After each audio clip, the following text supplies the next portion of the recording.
Hi all. So today I'm going to be discussing bridge design pattern and everything revolving around that.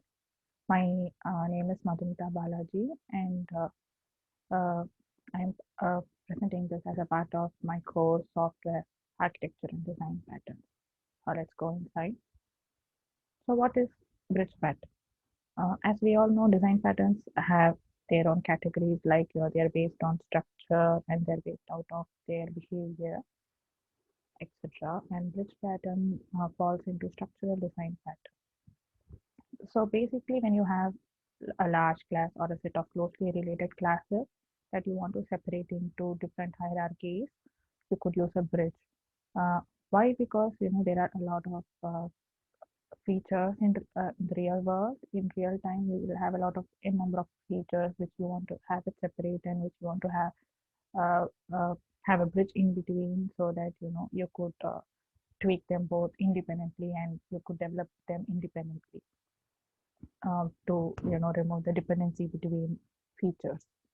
So bridge decouples an abstraction from its implementation to be varying and to be independent. So we have uh, logic in the form of abstraction, and you also have logic as a part of implementation. So it decouples both of them to be uniquely varying and to be independent from each other so that your changes could be made without affecting one another.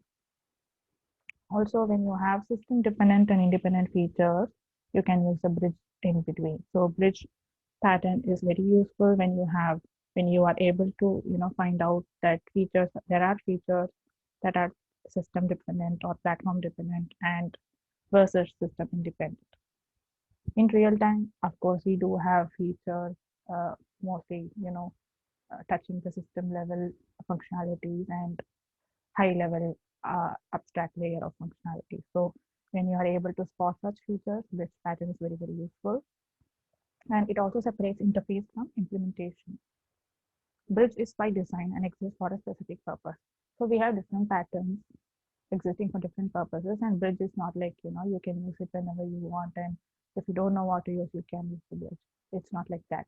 So bridge is there for a specific purpose. It is there to bridge two different things together, and so that development could be parallel, development could be independent. So why bridge pattern? What is the intent behind using bridge pattern? First thing is that the very obvious thing is decoupling things. So when you have real-time features and there are a lot of features, there could be tight coupling involved, and when there are a lot of classes and interfaces you used real time. So when you use a bridge, you are actually decoupling abstraction and implementation. And by this, you're also going to bury implementation in its own hierarchy. Because you're going to separate and have different hierarchies, you are going to bury the implementation deep inside its own inheritance, and you're going to publish the interface, which means that the client can be exposed to only the details in the interface. So beyond encapsulation, it is also going to provide insulation in a way that that it's having different hierarchies so that they are all the classes and their methods are insulated from one another. Whenever whenever there are changes happening in one set of hierarchy, the other does not get affected. In this way, they are insulated, and it is there unlike adapter pattern which exists only to adapt the interface of one class to another. So as we know, adapter pattern is going to adapt functionalities from one interface, and as in whenever there is a feature, a feature or an entity which is kind of incompatible with what already existing, and it wants to extend that functionality, that is when you're going to introduce an adapter pattern and going to extend the functionalities of whatever is already existing. So bridge is unlike that, and it's going to basically bridge two different entities together. So how did it come to exist? What was the motivation behind the bridge pattern? Basically, it's all about the client ultimately. So the client might definitely not be interested in platform dependent details. The client might not even understand the platform dependent details and its implementation. So client might not be interested in platform dependent, so we don't have to expose those details to the client and the code. And client could be exposed to only high level abstractions, which is what is required. and single responsibility principle, as in you can focus on the high level abstraction separately and you can focus on the low level logic separately, and by that way you have single responsibility there in place. And the next thing is the open close principle. So because we have hierarchies separately and they are having their own inheritance levels, so we can there is it's very easy to add new code like wherever you want to. If you want to add new code to where you have the high level logic, you can add there easily. And if you want to add to the implementation, you can do it without affecting. So in that way, it is actually following the open close principle.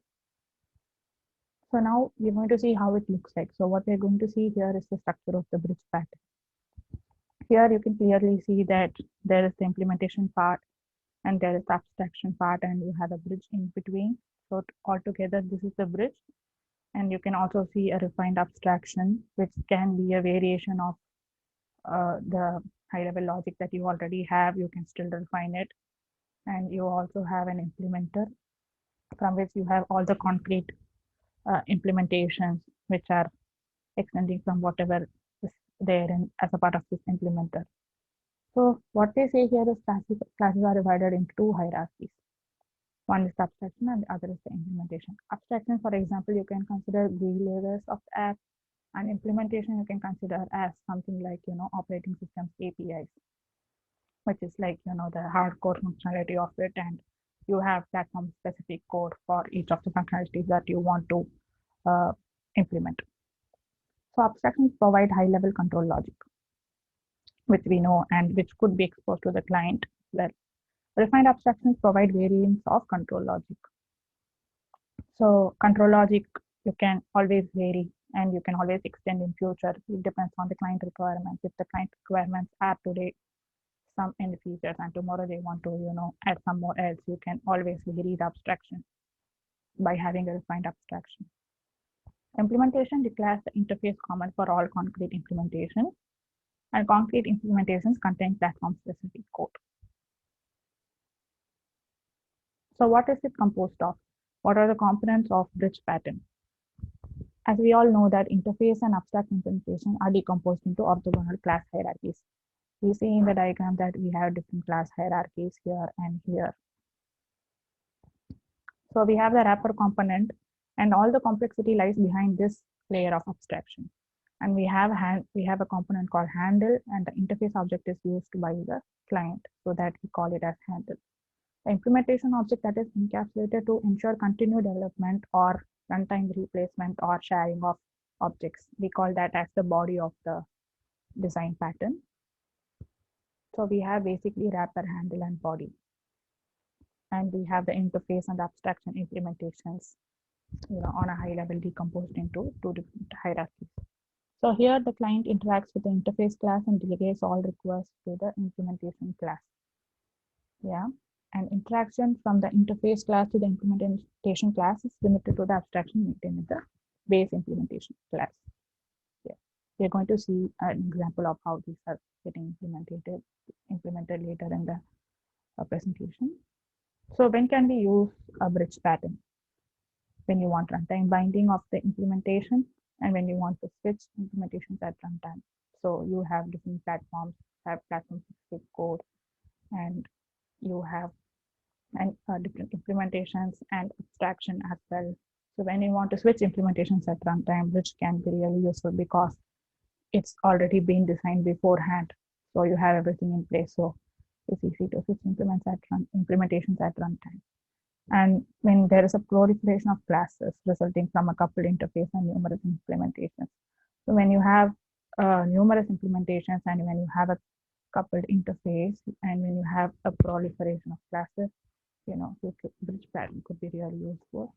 And when you want to share an implementation among multiple objects, you have an implementation and you have different kinds of objects doing different things. So you can use a bridge in between. And when you want to map orthogonal class hierarchies, and when you want to extend the class in several orthogonal dimensions. So how does it help? We're going to see how advantageous a bridge pattern can be. So first thing is that the client code working with high-level abstractions are not exposed to any platform details. In this way, there is a kind of confidentiality that we are exposing the client to. We are not exposing unnecessary details to the client. We are also introducing new abstractions and implementation independently from each other. So we have this way of introducing new abstractions, new implementations without affecting what is already there. And we are focusing on high-level logic in abstraction and platform details in the implementation, as we saw, because we want to keep things separate and we want to expose only related information to the client. Making things work before design and delegating to other objects. So because it is by design, we can make things work before we have the design in hand, and we can delegate tasks to other objects. Bridge pattern can support multiple types of database servers and working with several API providers of a certain kind in cross-platform apps. So especially when you are using a cross-platform app, bridge pattern could be really useful because we have different platforms, different code doing different things. So if we are able to have a bridge in between, it's like isolating things and having a clear picture of what's happening there. So not only you can use bridge pattern independently, you can also use it in conjunction with other design patterns like builder, abstract factory methods. So you could use them all together if you see a real need there. So what does it change? The consequences of using a bridge pattern. It introduces decoupling, we saw that, and it improves extensibility. That is also very evident because whenever you want a new thing, you can always add and you can extend the base class already, and you can add more functionalities to it. And you are hiding details from the clients. And the cons that we could say is that it is adding more code and the code can be complicated.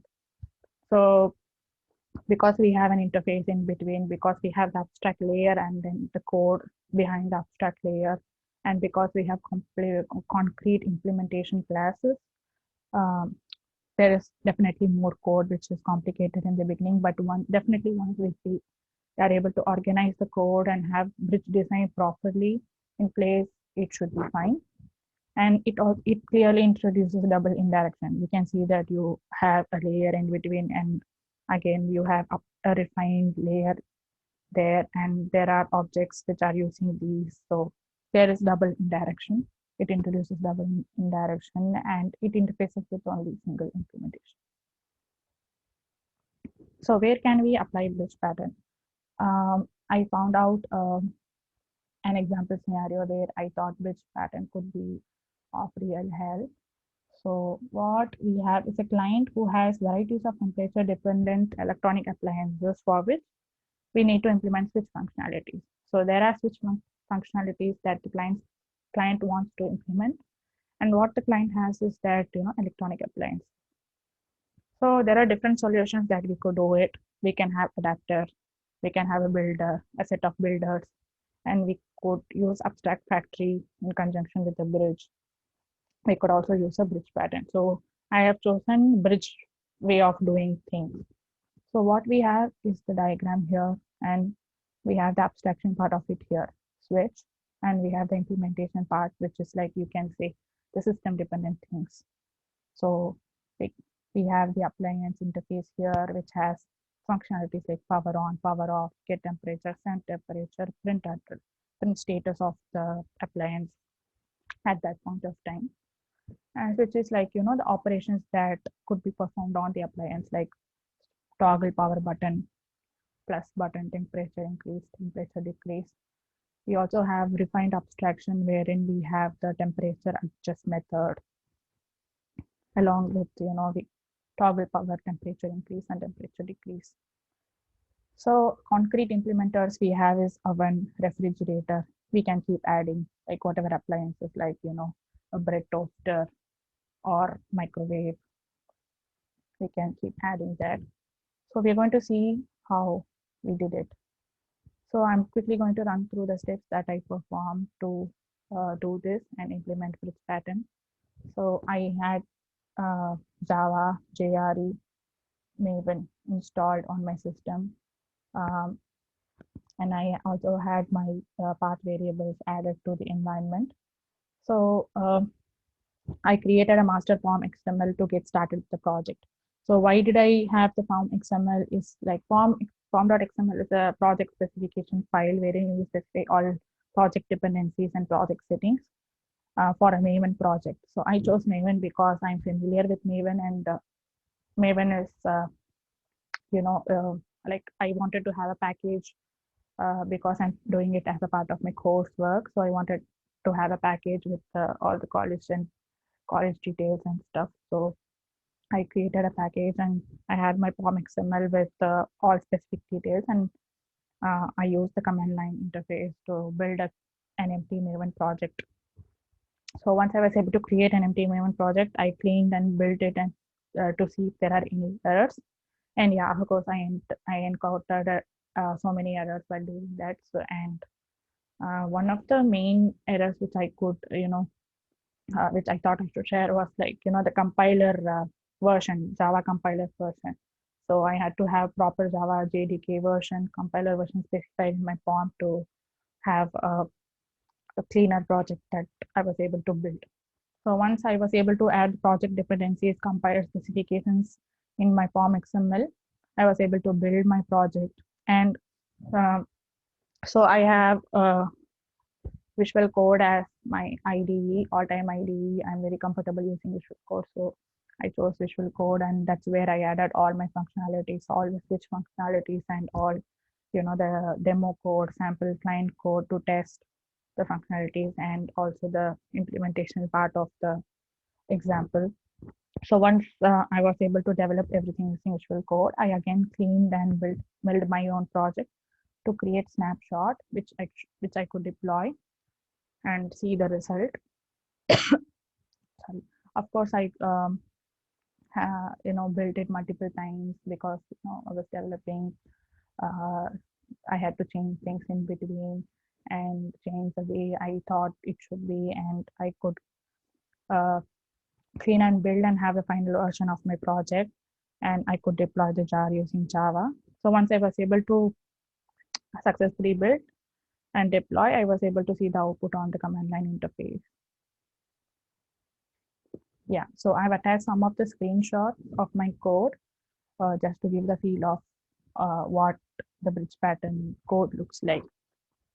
So here we have the abstraction part of it. We have the switch, we have the toggle power button, we have the temperature increase, temperature decrease button, and we have a basic switch component class which is implementing this switch interface, and we have all the functionalities here. And then we have an advanced switch which is extending this basic switch. You can consider this as a refined abstraction wherein they have this temperature adjust functionality apart from toggle power temperature increase and temperature decrease. And this is the form XML that I mentioned about. I have the model version. I have my package name, PDO, Yomesh Balaji bridge pattern, and I have my artifact ID. I have mentioned what type of packaging it is because I'm using form. I'll have to specify this, otherwise it throws an error. And I have the name of the module, and I have the compiler source and target, which I mentioned beforehand. Like if you mention it wrong, then it's going to again throw you build error. So make sure that you have the right version here. And the implementation part of it is here. We have the appliance, we have power on, power off, all system related things in here. And we also have set temperature. We have an oven which is implementing this appliance, and I have a similar component named fridge, which is kind of a similar code, but it has its own conditions and functions. With because oven and fridge is not same. Refrigerator and oven, they are both different things. I have different code inside here in similar methods, and I have a demo code wherein we have the oven object, the oven and fridge, and we have objects for that, and we have a basic switch. We have code to test this basic switch functionality, and we have code to test this advanced switch functionality, and we have all the related methods. We are calling the methods here. And yeah, did I achieve? Yes, I did achieve. And what you are seeing here is the output that I mentioned when you deploy the var that you built, this is what you see in the command line.